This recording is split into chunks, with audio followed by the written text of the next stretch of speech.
नमस्कार मेरे प्यारे दोस्तों, मैं संजय कुमार एसके जी के जी इस चैनल में आप लोग का हार्दिक स्वागत करता हूं। आशा करता हूं कि आप सभी लोग बहुत अच्छे होंगे, मस्त होंगे। प्यारे दोस्तों, आज हम आप लोग को पढ़ाने वाले हैं 19 नंबर पेज। कितना? 19 नंबर फर्स्ट पेज पढ़ा दिए हैं और सेकेंड पेज है। ठीक है, एक ही पेज में इधर जो है आधा जो है पेज पढ़ा चुके हैं, लेकिन आधा पेज बाकी रह चुका था, इसीलिए हम यहाँ से स्टार्ट करेंगे। ठीक है, तो चलिए हम स्टार्ट करते हैं। स्टार्ट करने से पहले आपको कहना चाहते हैं प्यारे दोस्तों कि अभी तक चैनल को सब्सक्राइब नहीं किए हैं तो प्लीज़ दोस्तों इस चैनल को सब्सक्राइब करके बेल आइकन घंटी को दबाकर ऑल कर लीजिए। ठीक है, तो चलिए स्टार्ट करते हैं।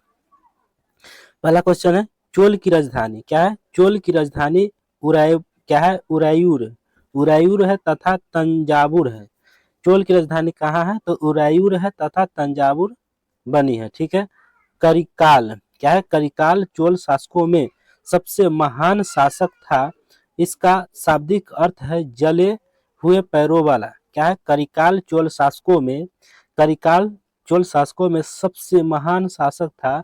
इसका शाब्दिक अर्थ है जले हुए पैरों वाला। ठीक है, इसने चोलों की तटीय राजधानी आधुनिक तटीय राजधानी आधुनिक कावेरी पट्टनम क्या है? कावेरी पट्टनम या पुहार की स्थापना की, है ना, तथा कावेरी नदी के किनारे 160 किलोमीटर, कितना? 160 किलोमीटर लंबा बांध बनवाया। ठीक है,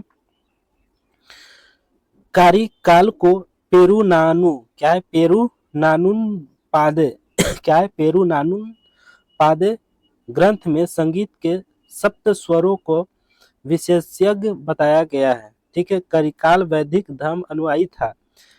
कौन सा अनुयायी था? वैदिक धर्म। ठीक है, इसने ब्राह्मण धर्म को राजकीय संरक्षण प्रदान किया। ठीक है, अगला है प्यारे दोस्तों, करिकाल वैदिक धर्म अनुयायी था। क्या था? वैदिक धर्म, ये तो हम बता दिए हैं। ठीक है, प्रदान किया गया। समकालीन साहित्य में दो चोल नरेश का प्रमुख रूप से उल्लेख मिलता है। क्या है? समकालीन साहित्य में दो चोल नरेशों का प्रमुख रूप से उल्लेख मिलता है। कौन कौन है? पहला है करिकाल, दूसरा है कोचेन गनान, है ना। नेक्स्ट, चोल राष्ट्र पैनार और कावेरी नदी के बीच पूर्वी समुद्र तट पर, चोल राष्ट्र जो है पैनार और कावेरी नदियों के बीच पूर्वी समुद्र तट पर स्थित था। चोल राजवंश का उदय 9वीं शताब्दी में हुआ। इसकी कब हुआ? 9वीं शताब्दी में। ठीक है, इसकी स्थापना जो है विजयालय ने की। कौन? विजयालय ने की 850 से 887 ईसा पूर्व। उसने तंजौर पर अधिकार करके नरकेसरी की उपाधि धारण की। किसकी? नरकेसरी की उपाधि क्या है? उपाधि धारण की और तंजौर को अपनी राजधानी बनाया। किसकी? तंजौर की। किसने? चोल राष्ट्र ने। ठीक है, तंजौर का वास्तुकार कौन था? तो कुंजरम क्या है? कुंजरमल्लन राज पेरुथमचयन था। ठीक है, विद्यालय में निशुंभ सुधनी देवी का मंदिर बनाया। किसकी? निशुंभ सुधनी देवी का मंदिर बनवाया। कहाँ? विद्यालय में। ठीक है, विजयालय पल्लवों का एक सामंत था। किसका? पल्लवों का। आदित्य प्रथम ने पल्लवों को पराजित करके चोलों की स्वतंत्रता, है ना, स्वतंत्र सत्ता स्थापित की। इस विजय के बाद आदित्य प्रथम ने कोदंग कोदंडराम की उपाधि धारण की। ठीक है, द्रविड़ देश में चोल आधिपत्य की स्थापना वास्तव में प्रांतक प्रथम 907 से 953 ईस्वी के समय में, कब? 907 से 953 ईस्वी के समय में हुई।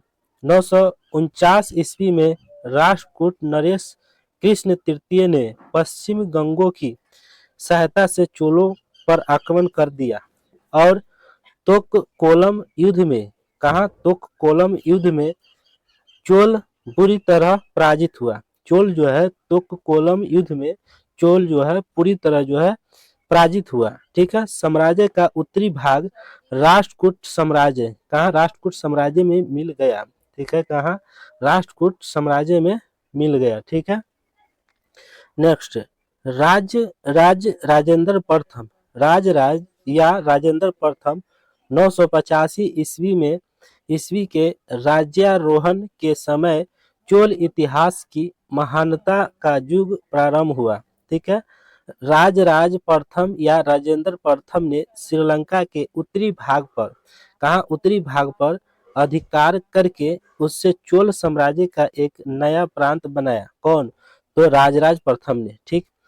मुंडी क्या है? मुंडी चोल क्या है? मुंडी चोल मंडलयम नाम दिया। चोल राज्य की स्थापत्य कला में राजराज प्रथम का योगदान नवीन है।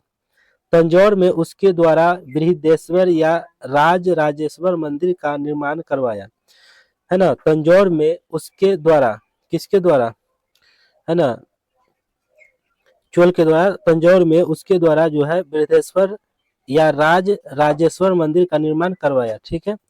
उसने मुम्मा डिचोल देव, जय जय गो क्या है, जयगोंड चोलमा क्या है, चोलमार्तंड, गंगा विजेता आदि उपाधियां भी ग्रहण की।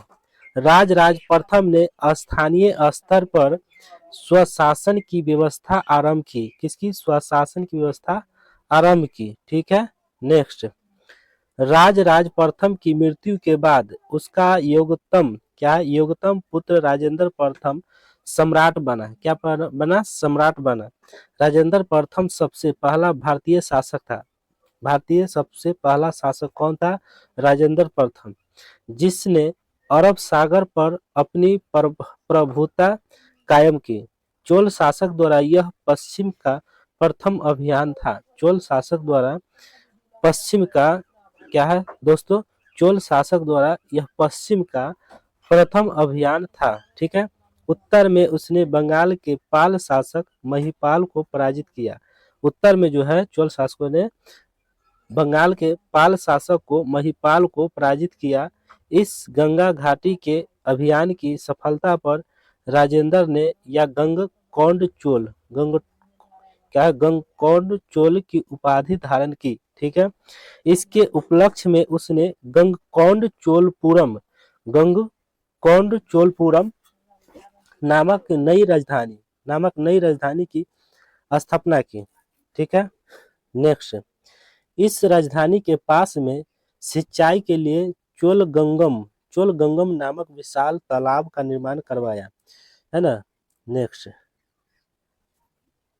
राजेंद्र द्वितीय 1052 से लेकर 1064 ईस्वी तक शासन किया गद्दी पर। ठीक है। रखे राजाधिराज का अनुज था। कौन? राजेंद्र द्वितीय। और क्या है, कोपम के युद्ध में, किसके? कोपम के युद्ध में राजाधिराज मारा गया। राजाधिराज जो है किसके युद्ध में मारा गया? तो कोपम के युद्ध में मारा गया।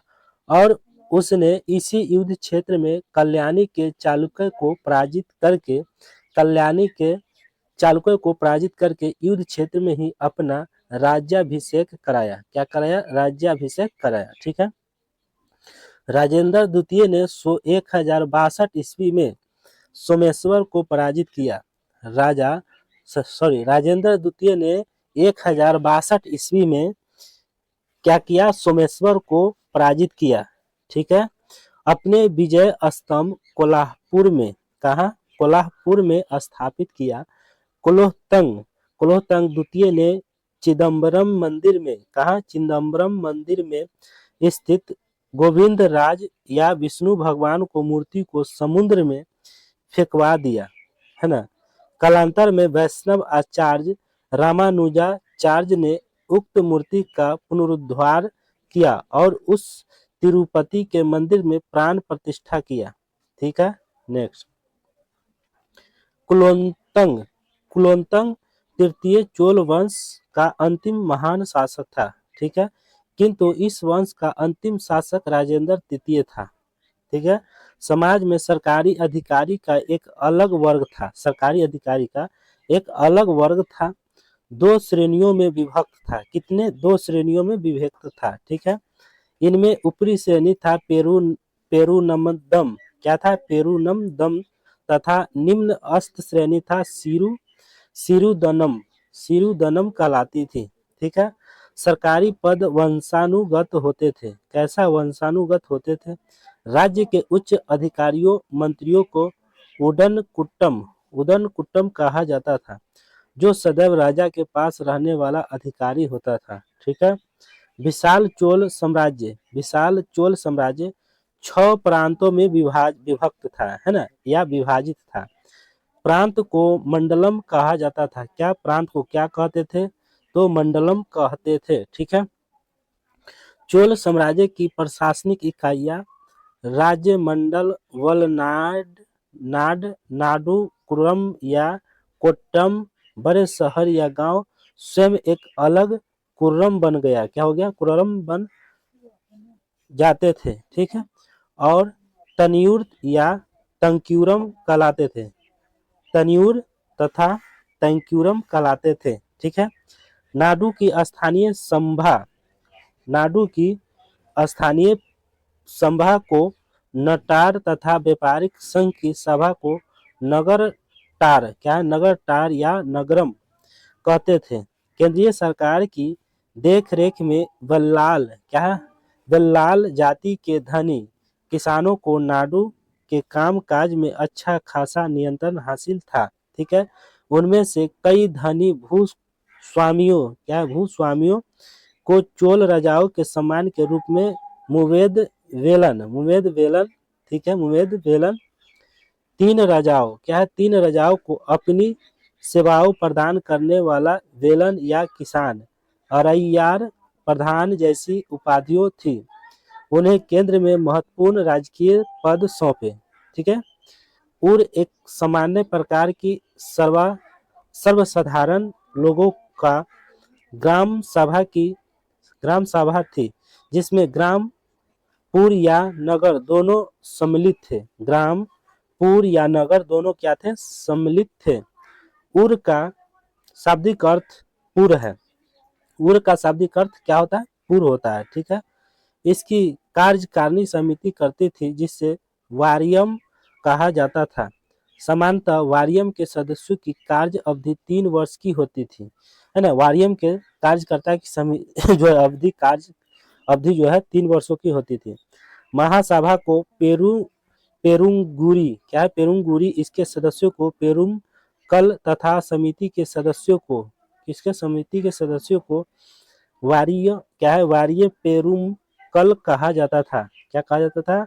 वारिय पेरुमकल कहा जाता था। नगरम व्यापारी समुदाय की सर्वाधिक महत्वपूर्ण प्रशासनिक सभा थी। चोल काल के विशाल व्यापारी समूह निम्न थे: वलंजियार, नाना देशी एवं मणिग्राम। राज्य की आय का प्रमुख साधन भूमिका था। क्या था? प्रमुख साधन भूमिका था, जिसे ग्राम कहा जाता था। जिसे क्या कहा जाता था? तो ग्राम कहा जाता था। ठीक है। चलिए देखिए, ग्राम सभाएं वसूल करती थी। ठीक है। कृषि उत्पादन का 1/3, 1/3 भू राजस्व के रूप में वसूल किया जाता था। प्रत्येक ग्राम मध्यस्थ नामक कुछ वेतनभोगी कर्मचारी होते थे। ठीक है। जो ग्राम सभा के कार्यों में, कहा, ग्राम सभा के कार्यों में सहायता प्रदान करते थे। ब्राह्मणों को दी गई भूमि को चतुर्वेदी, क्या है, चतुर्वेदी मंगलम एवं दान की गई भूमि को ब्रह्म देवी कहलाती थी। क्या? ब्रह्म देवी कहलाती थी। ठीक है। समझ में आ रहा? नेक्स्ट, चोल सेना के प्रमुख 3 अंग थे। चोल सेना के कितने अंग थे? 3। कौन कौन? तो पदाति, गजारोही एवं अश्वारोही। पदाति, गजारोही, अश्वारोही 3 अंग थे। ठीक है। चोल काल में सोने के सिक्के को कासू कहा जाता था। ठीक है। कंगन, अटककुटन और पुगलेंदी को तमिल साहित्य का और पंप, क्या है, पप पोन एवं रन कर्ण साहित्य का त्रिरत्न कहा जाता था। ठीक है। चोल कांस्य प्रतिमार, चोल जो है कांस्य प्रतिमार संसार की सबसे उत्कृष्ट कांस्य प्रतिमाओं में गिनी जाती थी। ठीक है। चोल काल का सबसे महत्वपूर्ण बंदरगाह कावेरी पट्टनम, क्या है, कावेरी पट्टनम था। ठीक है।